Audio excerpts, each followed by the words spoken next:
Welcome back to my channel. Today, we'll be discussing Beast Storm Hold Me Baby by Morry Kuroi. Now before we get started, there will be spoilers, so if you don't want to be spoiled on this manga, go ahead and click off now. No worries, I'll catch you next time. Now, for those of you left behind, let's go over some content warnings.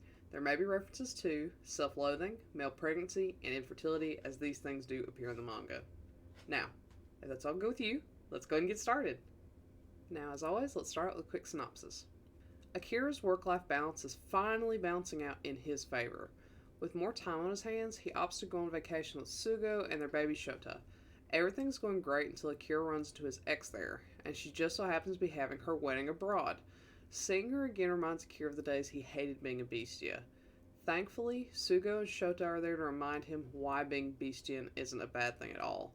As a result of all the fun and comfort in Hawaii, Akira and Sugo successfully conceive their next child together. But this pregnancy is much more complicated than with Shota.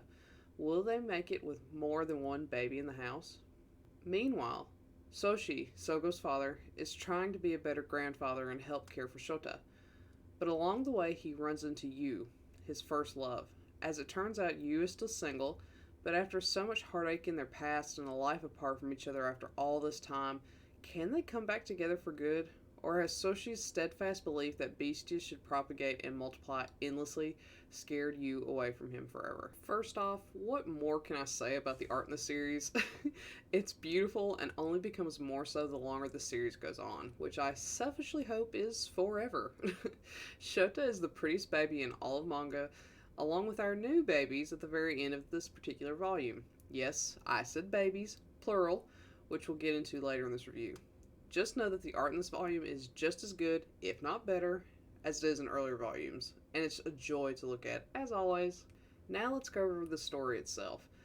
I was a bit disappointed that at the end of the last volume there was a suggestion that there was a pregnancy, only for this one to start with them going on vacation and no sign of future babies.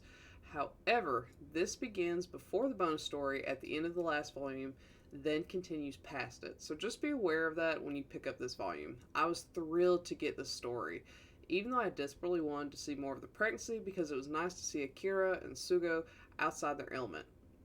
It was also nice to get some context on Akira's relationships before Sugo. This world just continues to grow and grow, and I love how many sides of it we get to see. I especially love that we end up with twins, and they're just as cute as Shota, if not cuter. I also have to talk about the spice in this one.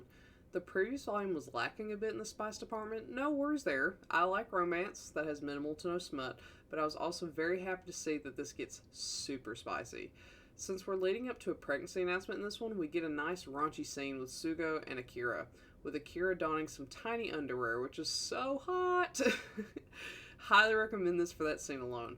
We also get some spice between Suishi and Yu, if you can believe it. Unfortunately, it isn't in their current ages, but we see them get it on when they first met, which was great. I do wish we could have seen some older dudes getting it on, but that's just my depravity talking. What I especially love, though, is that we finally get to see some background on the series' former antagonist, Suishi. I loved seeing how clinically the doctors and their families treated this intimate act of sex, and even they did in their young adulthood. So the only emotional ties they ever really had with sex was with each other, since they couldn't do it to breed and only for pleasure. It was a pivotal moment in their lives that changed how Suishi would proceed with every relationship in the future. Not to say that made everything he said and did to Akira and Sugo forgivable, but it made sense why he might have said and done those things, which was nice context to get. With all that being said, at this point, do I need to say I love the series? This is another fun entry into this lovely series. I like seeing more family time and more time with the side couples that build out this world. I can only hope this keeps going on because I just love it so much. I highly recommend this series, if you couldn't tell already. So, have you read Beast Storm Hold Me Baby?